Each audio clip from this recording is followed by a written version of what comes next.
VK Mishra project. हमारे channel पे बने रहने के लिए हमारे चैनल को लाल बटन दबा करके सब्सक्राइब करें और साथ में बेल आइकन घंटी दबाएं। जय श्री राधे कृष्ण। आप सभी का हमारे YouTube चैनल पे बहुत बहुत स्वागत है।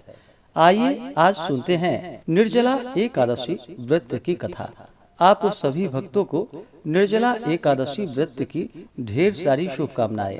आप सभी के जीवन में लक्ष्मी नारायण की कृपा से आप सभी को सभी प्रकार के सुख और समृद्धि की प्राप्ति हो। लक्ष्मी नारायण आप सभी के इच्छाओं को पूर्ण करे।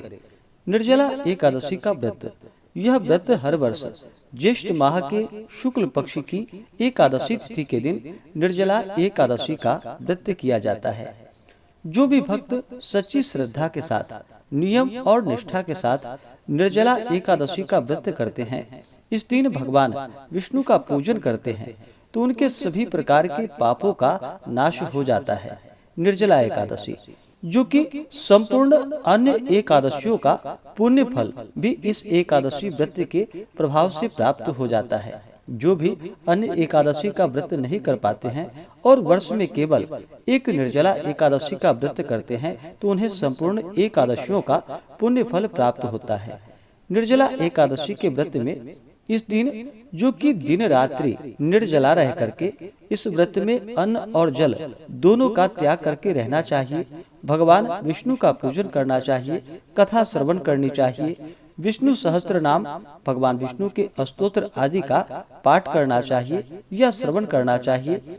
इससे भगवान श्री हरि विष्णु अति प्रसन्न होते हैं और अपने भक्तों के सभी प्रकार के पाप और ताप को नष्ट कर देते हैं, सुख समृद्धि का आशीर्वाद प्रदान करते हैं तथा अंत में भगवान विष्णु की कृपा से विष्णु लोक की प्राप्ति होती है।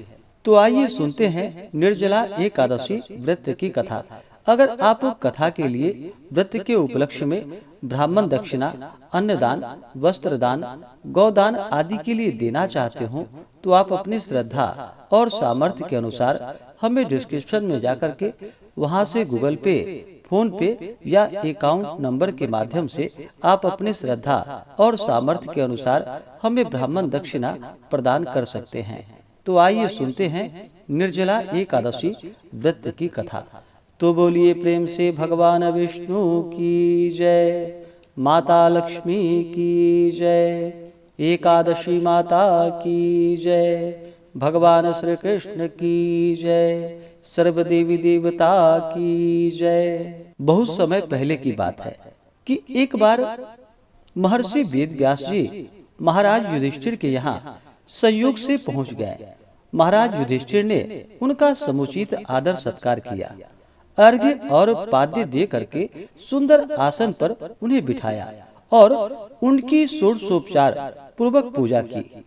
जब महर्षि सब प्रकार से निश्चिंत होकर बैठ गए, तब भीमसेन ने हाथ जोड़कर उनसे कहा कि हे भगवान, मैं बड़ी आपत्ति में पड़ा हुआ हूँ, दया करके आप मुझको इस आपत्ति से उबरने का उपाय बतलाइए। भीमसेन के ऐसे वचन को सुनकर महर्षि व्यास जी हंसते हुए बोले, क्या बात है भीम, निसंकोच कहो। भीम ने कहा कि हे प्रभु, महाराज युधिष्ठिर, धनुषधारी अर्जुन, विचारवान सहदेव और बहादुर नकुल एवं सौभाग्यवती महारानी द्रौपदी इत्यादि सभी लोग एकादशी का व्रत करते हैं और मुझे भी व्रत करने के लिए विवश करते हैं कि तुम भी एकादशी का व्रत किया करो। महाराज, आप तो जानते हैं कि मेरा जीवन अन्न पर ही आश्रित है। एक दिन भोजन न करने की बात तो अत्यंत दुष्कर है। एक क्षण भी बिना खाए मैं नहीं रह सकता। तब आप ही बतलाइए कि किस प्रकार यह मेरा धर्म संकट दूर हो। भीमसेन के ऐसे वचन को सुनकर महर्षि व्यास जी ने कहा कि मानव, धर्म की संपूर्ण कथा मैं तुमको सुना चुका हूँ। साथ ही वैदिक धर्म की कथा भी समुचित रूप से तुम्हें सुनाई है और यह भी बतलाया और समझाया है कि कली काल में वे समस्त धर्म कार्य करना संभव नहीं तो कठिन और दुष्कर तो जरूर है। अस्तु मानव जीवन के कल्याणार्थ मास मास की कृष्ण पक्ष एवं शुक्ल पक्ष की एकादशियों का व्रत अवश्य ही करना चाहिए। बिना इस दिन व्रतों को धारण किए प्राणी मात्र का कल्याण नहीं होता। महर्षि व्यास के ऐसे वचन को सुनकर भीमसेन अपनी धर्म भीरुता के कारण बेंत के समान कांपने लगे और अत्यंत ही भयभीत होकर बोले कि हे प्रभु, यह तो ठीक है, परंतु व्रत का रखना और भूखा रहना तो मुझे मृत्यु से भी बढ़कर है, वो भी हर महीने में 2 बार। हे भगवान, आप दया करके कोई ऐसा व्रत बतलाइए कि जिसमें ज्यों त्यों करके एक दिन भूखा रहकर ही मैं पापों से मुक्त हो जाऊं। भीमसेन के ऐसे वचन को सुनकर महर्षि व्यास जी ने कहा कि अच्छी बात है, मैं तुम्हें व्रत बतलाता हूँ, इसको करो। इस एक ही व्रत का पुण्य फल मास मास की समस्त एकादशियों से बढ़कर होगा। महर्षि जी के ऐसे वचन को सुनकर भीमसेन प्रसन्न हो गए और हाथ जोड़कर कहा कि प्रभु, आप जल्द ही कहिए कि वह कौन सा व्रत है जिसके करने से अनंत पुण्य फलों की प्राप्ति होती है। महर्षि ने कहा कि वह व्रत ज्येष्ठ माह के शुक्ल पक्ष की निर्जला एकादशी का है। तुम श्रद्धा भक्ति सहित दशमी को सोते समय भगवान को प्रणाम कर उनकी मानसिक पूजा करो और हाथ जोड़कर अपने मन में इस प्रकार संकल्प करो कि प्रभु, कल मैं ज्येष्ठ माह के शुक्ल पक्ष की निर्जला एकादशी का व्रत करूंगा। मुझे शक्ति दो, मैं अपने व्रत को पूर्ण कर सकूं। इस प्रकार प्रार्थना कर सो जाना और फिर दूसरे दिन निर्जला एकादशी का दिन होगा। उस दिन जो कि बिना खाए पिए निराहार और निर्जल रहो, यहाँ तक कि आचमन इत्यादि में भी जल ग्रहण ना करो। इस व्रत के प्रभाव से स्त्री हो अथवा पुरुष, सभी के मंदराचल जैसे भीषण और महान पाप भी अवश्य ही नष्ट हो जाते हैं। इस व्रत में गोदान का बड़ा महत्व है, अर्थात गोदान अवश्य करना चाहिए। यदि कोई गोदान देने की सामर्थ्य न रखता हो तो उसे तांबा, पीतल या मिट्टी का पानी से भरा हुआ घड़ा, उसमें थोड़ा सोना छोड़ करके और उसे नवीन वस्त्र में लपेटकर ब्राह्मण को श्रद्धा और भक्ति पूर्वक दान करना चाहिए। इस प्रकार जल दान देने एवं स्वयं व्रत समाप्ति तक जल न ग्रहण करने वाले प्राणियों को एक एक क्षण में कोटि कोटि गोदान देने का फल प्राप्त हो जाता है। उस दिन यह कार्य अर्थात यज्ञ, दान एवं जपादि कार्य करने वाले को अक्षय फलों की प्राप्ति होती है। इस प्रकार श्री कृष्ण जी ने स्वयं कहा है। अतः फिर दूसरा पुण्य कार्य करने की आवश्यकता ही क्या है। विष्णु लोक की प्राप्ति इसी निर्जला व्रत के ही द्वारा हो सकती है। इस दिन फलाहार करना चाहिए। अन्न खाने वाले की अनेकों प्रकार की दुर्दशा होती है और वे चांडाल स्वरूप समझे जाते हैं। इस व्रत के प्रभाव से चोर, गुरुद्वेषी एवं हर प्रकार के पापियों का उद्धार हो जाता है। श्रद्धालु स्त्री एवं पुरुषों के विशेष कर्तव्य ये हैं कि शेष शैया पर स्थित श्री हरि विष्णु भगवान की भक्ति पूर्वक पूजा एवं धेनु दान अर्थात गायों का दान तथा ब्राह्मणों को मिष्ठान का भोजन कराकर दक्षिणा देकर उन्हें संतुष्ट करना चाहिए। निर्जला व्रत रखने वाले को गौ, वस्त्र, छत्र, शैया, कमंडलू आदि वस्तुओं का प्रेम पूर्वक भक्ति सहित दान करना चाहिए। उपाहन दान करने से स्वर्ग गमन के हेतु स्वर्ण भूषित रथ प्राप्त होता है और जो इसको भक्ति पूर्वक श्रवण करते हैं तथा कीर्तन इत्यादि करके रात्रि जागरण करते हैं, वे मनुष्य बिना विघ्न स्वर्ग प्राप्त कर लेते हैं।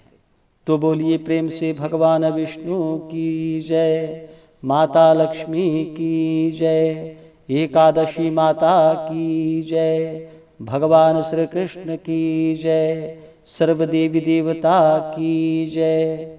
इसी प्रकार से जो भी भक्त सच्ची श्रद्धा के साथ, नियम और निष्ठा के साथ निर्जला एकादशी का व्रत करते हैं। इस दिन भगवान विष्णु का पूजन करते हैं। व्रत में नियमों का पालन करते हैं तो उनके सभी प्रकार के पाप और ताप नष्ट हो जाते हैं। जब व्यक्ति के पाप और ताप नष्ट होते हैं तभी उनके पुण्यों का उदय हो पाता है। उसके बाद ही सभी प्रकार के सांसारिक सुखों की प्राप्ति हो पाती है। इस बार निर्जला एकादशी का व्रत, जो कि ज्येष्ठ माह शुक्ल पक्ष में 31 मई 2023 दिन बुधवार को निर्जला एकादशी का व्रत किया जा रहा है। एकादशी तिथि प्रारंभ समय 30 मई 2023 दिन मंगलवार दोपहर 1:09 और एकादशी तिथि की समाप्ति 31 मई 2023 दिन बुधवार दोपहर 1:47 पे। तो शुद्ध रूप से जो कि 31 मई को व्रत धारण किया जा रहा है और इस व्रत का पारणा जो कि अगले दिन जाकर के द्वादशी तिथि के दिन, जो कि 1 जून 2023 दिन गुरुवार को व्रत का पारण किया जाएगा। पारण का समय सुबह 5:50 से सुबह 7:50 तक निर्जला एकादशी व्रत का पारणा किया जाएगा। निर्जला एकादशी व्रत का पारण, जो कि तिलेन पारणम, तिल से व्रत का पारण करे या तुलसी दल और जल से व्रत का पारण करे। एकादशी व्रत का पारण जो किया जाता है, यह पारण हरिवासर समाप्त होने के बाद करना चाहिए। हरिवासर का जो समय होता है वह समय द्वादशी तिथि का पहला चौथाई का हिस्सा यह हरिवासर का होता है और द्वादशी तिथि की समाप्ति जो कि 1 जून 2023 दिन गुरुवार को दोपहर 1:40 पे द्वादशी तिथि की समाप्ति होगी। एकादशी तिथि के दिन सूर्योदय का जो समय होगा वह समय सुबह 5:08 और सूर्यास्त शाम 6:43। राहु काल का जो समय होगा वह समय सुबह 11:55 से दोपहर 1:38 तक, जो कि 31 मई बुधवार को राहु काल का समय होगा। राहु काल समय के दौरान कोई भी शुभ कार्य या नया कार्य नहीं करना चाहिए या पूजन इत्यादि का कार्य नहीं करना चाहिए। यह लाभप्रद नहीं होता है। राहु काल समय छोड़ करके ही इन कार्यों को आप करें तो लाभकारी होगा। योग जो कि व्यतिपात योग रात्रि 8:14 तक होगा एकादशी के दिन। उसके बाद वरयान योग, इस बार सर्वार सिद्धि योग भी कुछ समय के लिए बन रहा है एकादशी तिथि के दिन, जो कि सुबह 5:24 से सुबह 6 बजे तक सर्वार सिद्धि योग और रवि योग भी बन रहा है, जो कि बड़ा ही पुण्य फलदायक और लाभकारी है। जो भी एकादशी का व्रत करते हैं, एकादशी व्रत के लिए जो कि 10वीं के दिन से ही व्रत में नियमों का पालन करना चाहिए। 10वीं तिथि के दिन सूर्यास्त होने से पहले ही भोजन ग्रहण करनी चाहिए। उसके बाद दांतों को अच्छे प्रकार से साफ करके रात्रि भगवान विष्णु के नाम का स्मरण करते हुए एकादशी व्रत का स्मरण करते हुए सोना चाहिए। और एकादशी तिथि के दिन सुबह ब्रह्म मुहूर्त में उठ करके नित्य क्रियाओं से निवृत्त हो करके गंगा नदी में या घर के नहाने के पानी में ही थोड़ा सा गंगा जल मिला करके स्नान करके शुद्ध वस्त्र धारण करके व्रत का संकल्प लेना चाहिए। भगवान विष्णु से प्रार्थना करनी चाहिए कि हे भगवान विष्णु, हे माता लक्ष्मी, आज मैं निर्जला एकादशी का व्रत रखने जा रहा हूँ या रखने जा रही हूँ। इस प्रकार से भगवान से प्रार्थना करें कि यह व्रत मेरा निर्विघ्न पूर्ण हो। आप हमें आशीर्वाद प्रदान करें, हमारे सभी प्रकार के दैहिक, दैविक और भौतिक पाप नष्ट हो जाएं। आपके मन में जो भी इच्छा हो, जो भी कामना हो, वह प्रभु से कहें। और निर्जला एकादशी के दिन जो कि दिन और रात निर्जला रह करके, यानी कि अन्न और जल दोनों का त्याग करके व्रत को धारण करना चाहिए।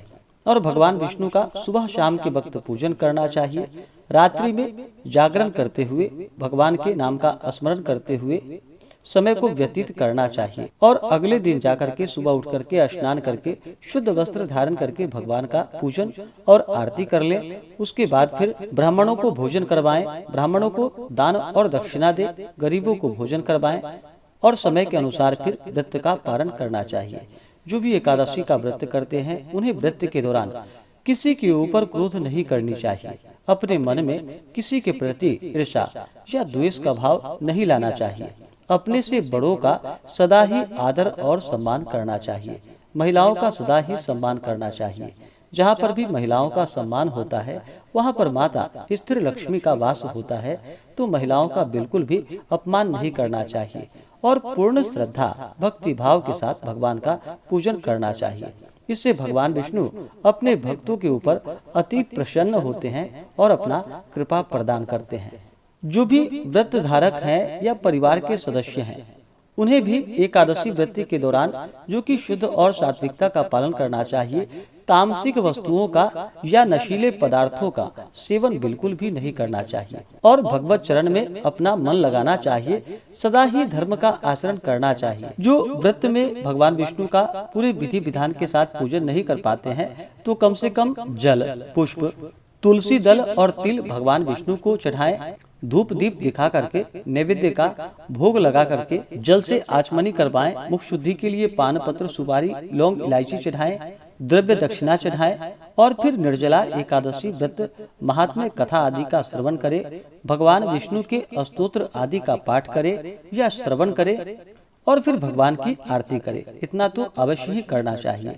अगर आप विशेष प्रकार से निर्जला एकादशी व्रत के पूजन विधि के बारे में जानना चाहते हो, क्या करना चाहिए नहीं करना चाहिए, तो उसका भी वीडियो हमारे चैनल पे अपलोड है या हमारे वीडियो के एंड स्क्रीन में वीडियो का लिंक दिया गया है। उसके माध्यम से आप जानकारियां को प्राप्त कर सकते हैं। निर्जला एकादशी का व्रत है, तो इस व्रत में जो कि अन्न और जल दोनों ही ग्रहण नहीं किया जाता है और अभी गर्मी का मौसम है, तो गर्मी के मौसम में जो कि प्यास भी अधिक लगती है और व्रत में तो पानी पीना नहीं है। लेकिन अगर किसी व्यक्ति को व्रत के दौरान जल के बिना नहीं रहा जा सकता और ज्यादा प्राणों पे संकट आने वाली स्थिति हो जाती है, तो ऐसे में 12 बार जो कि ओम नमो नारायणाय इन मंत्रों का जप करना चाहिए या ओम नमो भगवते वासुदेवाय आदि मंत्रों का जप करते हुए उसके बाद फिर एक थाली में जल भर करके और घुटने और बाजू को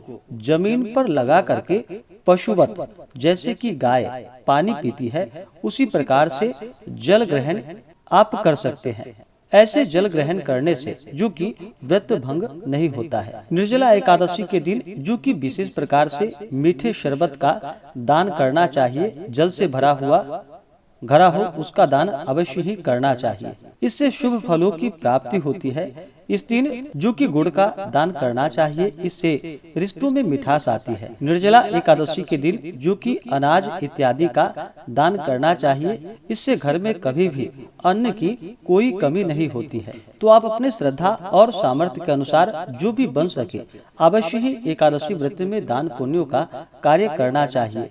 अगर ज्यादा कुछ करना संभव ना हो तो कम से कम मीठे शरबत का ही दान करना चाहिए। इससे भगवान विष्णु अपने भक्तों पर प्रसन्न हो करके उनके सभी प्रकार के पाप और ताप को नष्ट कर देते हैं तथा सुख और समृद्धि का आशीर्वाद प्रदान करते हैं। तो आशा करता हूँ कि यह जानकारी आपको अच्छा लगा हो।